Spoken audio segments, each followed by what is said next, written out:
when we talk, I didn't have the time to prepare my slide today. So what I did was I wrote in my book, Yeah. right?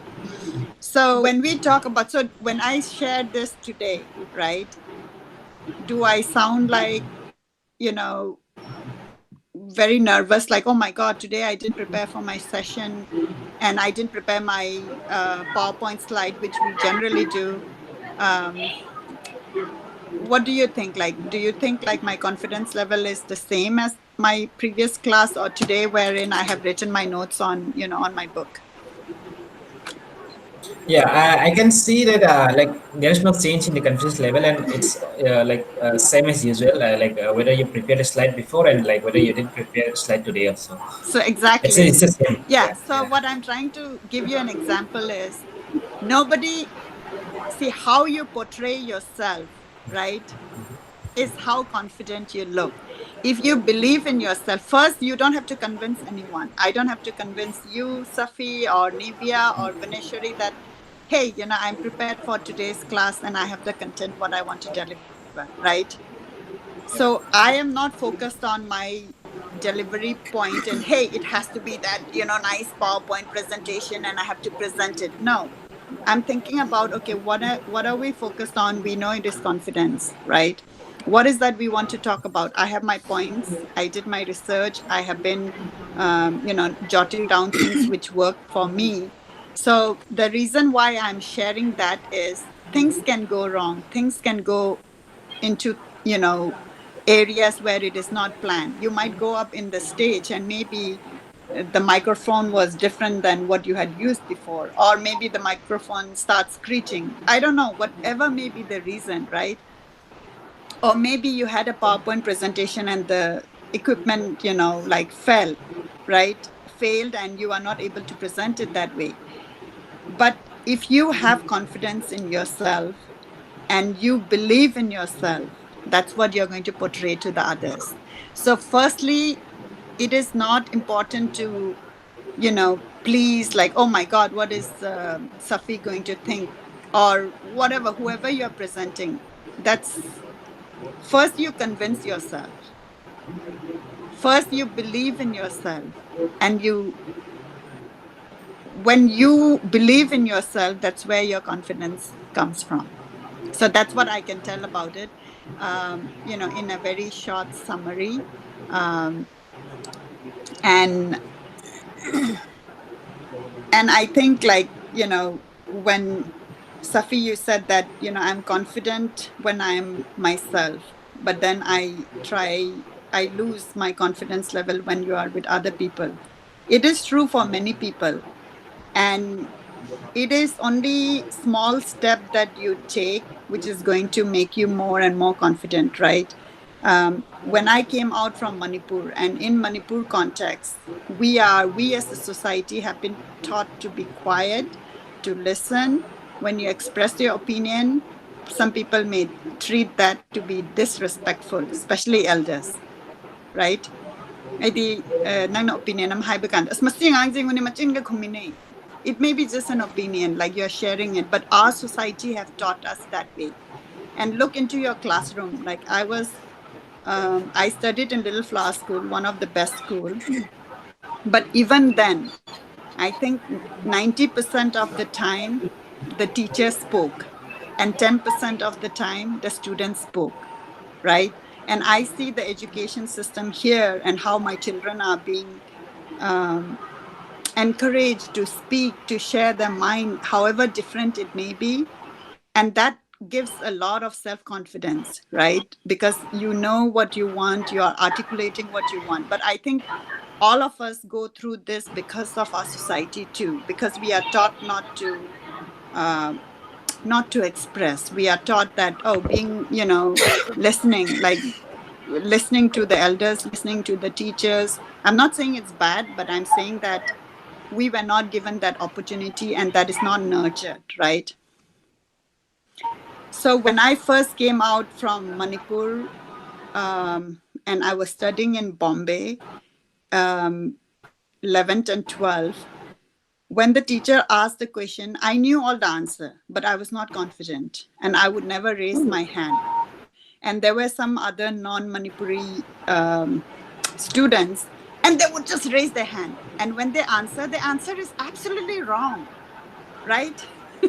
But when I first saw them, I was like, wow, they are so confident. And but I lacked that at that time. And even like, and the teacher recognized that, and the teacher would call out my name because he or she knew I knew the answer and kind of nudged me. Hmm. Even with I that, can relate with this. yeah, even with that, it was like kind of what do you call, difficult, right? Like you are like, oh my God, you are very conscious, like everybody's looking at you.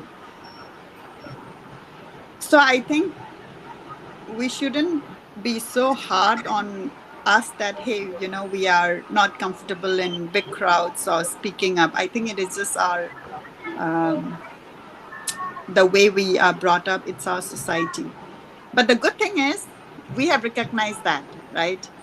See, the first class, I think what we spoke about is recognizing where you want to improve on. So the very fact that we are recognizing that, hey, and it's so brave of us to do the exercise, that what is my confidence level? Oh, okay, so I can still improve, right? So that's the first step. So, all right. With that, what I will do is I'll share you some of the points. And as we have done in the previous class, if you have a pen or paper, or Yes, uh, you can note down on what resonates with you and where you think you can work on. Okay. And again, like all these points, like how we spoke in the toxic behavior, the idea is to know the principle and catch yourself, right? And then move forward more and more into more, higher self confidence. So the first thing is doing what you believe to be right, even if others mock, criticize you for it. How many times have you thought about doing something which you believe in, right? It may be a new thing, but people may mock you or may criticize you, may not believe you. And when they criticize you and they don't believe, and they are like, "As always, you are right of the nang dubu," then you kind of give up.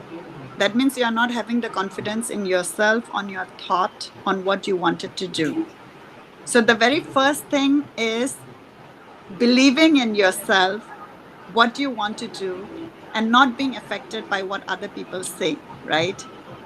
How many people, like in, when I started finding the voices, or when I started finding yourself, I was not deterred, right? Our first classes, Safi would know, we were like two people, right? But if I am like, oh my God, I'm starting this self development, personality development class, for the people of Manipur, and I'm like, oh my God, it's only two people. Did I give up? No, I'm not going to give up, because I know what I want, and I know that this is going to improve all of us, and I have that belief.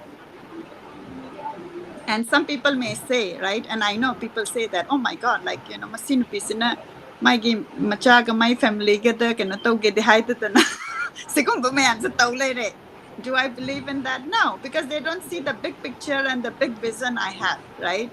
So the reason why I give example of my own is not to show off or anything, but to share my inner thoughts, right, of how I function. And obviously in the process I'll also learn on how you guys think, and I learn from you too. So the first thing is like believe in yourself. If you believe in yourself, that's half 90% the battle done, right? If you can convince yourself, then delivering it and convincing the others, you don't even have to convince, you just have to deliver it, right? And you would attract people who are like minded, or who are meant to be in your journey. The people who don't believe in you, who mock you, who criticize you, are not meant to be in the part for your journey. So you should not be worried, like if somebody is not supporting you, you're like, oh, okay, I'm just walking, just another person. So just shift your perspective, right? Now, the second point is, how many of us take the risk, right, and do something which you want to do? Like, are you always wanting to be in your comfort zone, or are you willing to try something to achieve what you want? So that is taking risks, right? So, Safi, when you're talking about, oh, I'm very comfortable, like, when I'm alone, or when I'm with my family, or when I'm with my, uh, I don't know, your friends, probably, you might be comfortable, right? But are you willing to take the risk when you go out and, uh, speak like how you would, or carry yourself as how you would when you are with me or with your friends, right? So that is taking the risk. So we all have to learn how to take the risk. And how do we take the risk? We take the risk knowing that it may fail. So what? I tried, right? I tried. Like, I believe in something, I tried. Whether it works or not, I don't know, but I have to try. But if you are always taking the safe road, then you would not know. Then otherwise, nobody would have invented, like now, the electric car, Tesla. Who would, I mean, how would, nobody would have known about this if somebody has not tried a different path, right? Yes. Uh, Third, very important, admitting your mistake. When we are wrong, and I have written this actually 2 times in a different way because I felt it is very important. And admitting your mistake, when you have done a mistake, it actually makes you a bigger person when you admit that, yeah, I was wrong. And then you learn from that mistake, right? So the most recent example is in my workplace. As you know, I work in one of the healthcare company, and we were working with one of the customer, and there was some kind of miscommunication wherein we did not consult a team, which was very important for them to be in the loop. And I totally missed it, right? And instead of telling, oh, going into that, I just owned it. I said, oh, I didn't know that I had to consult your team. And that's it. That's the end of it, right? And we moved, and I said, okay, moving forward, I'm going to include your team, and we can work the process, and whatever be the case. So when you admit, and then many people actually reached out and said that, like the issue became very escalated, and it was like at the vice president level and things like that. So many people later called me and said, oh, we love the way you handled that situation. And I think when they gave me that comment, that attributed to the fact that I was humble, and I was telling them that, yes, there was a problem. And that was because I did not reach out to the other team who also had to do some other task. And that's why we are here. But right now, it's good that we caught it now, and, we'll continue as planned. So admitting your mistake, right? So that is very important. And on the other side, um, yeah, don't cover up, right? So when we have mistake, don't try to cover it up. It would only, like, make the make it more, I guess, big, and it would become very uncomfortable. So admit it, learn from it, and move from there. The next one, what I find and what I have learned, which I was not doing it before, was when somebody compliments you, what do you do? Like, you feel uncomfortable, right? And awkward, and you don't know how to react. Do you feel that way? Yeah. Yeah, and like sometimes like even if I try to thank the people of people complimenting me, like it feels awkward too. Yeah. Yeah. So I felt the same. And this is a new concept I learned as I started my, personal growth. Accepting compliment graciously, right? And I practice it and very conscious. Like when I go to my office and in the elevator, it may be a stranger, right? And here, like, people are very friendly. You say good morning, and you just kind of make small conversation, small talk. And when somebody would say, oh, that's a lovely boot you're wearing, right? I wouldn't know what to say. Like, do I say thank you? Or, it's kind of awkward, right? And then when I started learning this, I'm like, yeah, I know. Isn't it lovely? Like, I love it, right? So that kind of like ease it out. So when somebody compliments you, accept it graciously, and you would learn, like, with time, right? Or if somebody would say that, like, hey, like you were on stage and you gave your speech very well, but that you have made a mistake, that you have not delivered some content, but he doesn't know, he or she. So when you receive that compliment, you're like, yeah, which part did you like? Da da da. You can kind of make it very lively, and you don't have to focus on the things which you have missed, and you feel like, oh my god, that was such a terrible speech I gave. I thought about adding 5 points, and those points I forgot. I completely went blank, right? So the worst thing what you can do, which I have done before, right, is like, I love your speech, right? And I know that, oh, I have not delivered something, and I'll be like, oh my god, no, I was not at all prepared. Oh, I thought it was awful. Don't do that. Okay, so it may be like a compliment of various things. It may be, in your workplace, it may be in your college, it may be anywhere. So when now that you know that it doesn't have to be awkward, it may depend on various things, but I started doing that, and I found that it was it kind of elevated the connection for me, especially in my workplace. I think, like, in the personal space, I didn't have much of a problem. Like you said, in the personal space, the people, right? And so you're more comfortable. But in workplace or in places where, you don't know the person and they tell you something, you're not really sure how to answer that. So do that. It shows your confidence level, especially like if somebody, appreciate you for your presentation or your email, or whatever be the case. Like, like, for example, I was being appreciated for handling the situation well, but was I stressed? Yes, I was. Did I tell them? No, I did not. I was stressed. Like, right, the vice president is emailing and asking me question, and I'm like, oh, why is this becoming a big issue, right?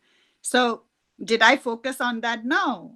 When that other manager called me and he said, oh, you handle it very well, I'm like, yeah, I think so. I think we should improve our process, but I think that's great. There's and it was acknowledging, and they know that, oh, you are confident. They know that you know what you're talking about, right? So that's very, very important. um the other point, again, like, it is kind of emphasizing number one, what we shared. You should always, only know. I don't know.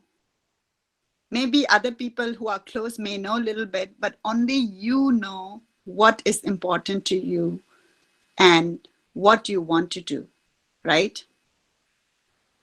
So when you are clear, so it all boils down to knowing what you want to do and what you want to focus on, and not kind of rely on, oh, I see tauragadi mein amna nung si bini. Like, don't do things because of other people. Do it because you want to do it. Do it because that's what you think is your purpose, not because you want to fit in, or not because you want to please somebody, or not because you want to be hanging around with a happening crowd. And I think you totally understand when I say this, right? All right. So the other point, what I have noted down, is manage your mind, defeat negative self-talk. How many times have you felt about an idea or something you want to do, and you pull yourself back thinking like, oh, what will people say? Or, oh, how will I do? Or I'm scared to perform, or whatever be it, right? So don't bog yourself down with negative self-talk. If you believe that you want to do it, do it. Okay? And when you want to do something, again, it is not going to work if it is only in your mind. That's great. It's a good start, right? When you have an idea that you want to do something, it is great start that you have it in your mind. But what are you going to do to move it forward? You have to have action. You have to commit to yourself. Whatever be the case, you are committing to yourself that I'm going to do that, right? Then the other thing is, when we talk about self-confidence, you would have seen people who are overconfident. Haven't you seen? Who are overconfident, um, who seem confident, but because you are an expert in your area, when they speak or when they talk or when they are delivering something, that their content is like not of high quality, right? So it is a fine balance. When we talk about self confidence, it's a fine balance. Knowing how to believe in yourself to move forward, and yet stopping back when you don't know, and not crossing to the overconfident, right? So, just as the example that I'm confident to do my work, but if I have made a mistake, I am ready to pull back, right? And admit my mistake. I'm not going across and not going to say that, no, no, no, I know this is going to work. We don't need to consult your team. Like, I'm just continuing with the previous example I had, where they said that, oh, um, whatever process your team is going to do is going to impact the other team. Do I know that? I don't know. Maybe it would impact, right? But if I am overconfident and I say, oh, no, no, it is never going to impact your process, that is that is overconfident, right? And it's not right. I'm being overconfident, but though that is not a right information. So do you think people are going to be, my image would be credible? No, right? So self-confidence is about having that balance. You are confident to believe in yourself, but knowing when to pull back when you're wrong, and not going in that overconfident, okay? Or like over promising, like, oh, I can do this, when you know that, yeah, maybe I don't know, so it is perfectly fine. All right. So I have two more points. Writing, no, not writing, waiting for others to congratulate instead of extolling our own virtues. So this is about being a little bit, I guess, how some people, especially in the social media, you would see about them bantering about, their achievement. Oh, I did this, and, I achieved this. I'm sure you have a lot of people like in your friend circle or colleagues who does that. So what this point is telling is, be humble. You have done it. Yes, you can talk about it as part of some conversation, but what if the conversation becomes all about you talking about your achievement, right? Would you feel good, like, if somebody congratulates you on something you have achieved, or you, like, go in a mic and tell the whole world, like, this is what I have done, da da da da. So what it is trying to tell in this point is, you wait. It is fine when you achieve something. People congratulating you may be a better attribute than you bantering about, you don't have to. And when you have achieved something, that, right? And you feel good. So it also tells you about, you don't need people's sign off for you to celebrate that, hey, you have gone, right? You have gone ahead and you have achieved something. And when we share in our group for our success story, we are not, like, bantering ourselves that, hey, I've done this. No, that's a different concept, right? So I think you get that point. It also ties to what I spoke about, the balance. The last point is, don't govern your behavior based on what others think, right? Okay. All right. Um, yeah. So don't, do it because you want to do it, not because somebody else wants it, or you want to, be in the good books of someone else. So those are some of the basic, I think, principle. But the most important principle is believing in yourself, not wavering by comments of other people. And when you believe in yourself and you share that, people will see that you're confident. Confident is believing in yourself, right?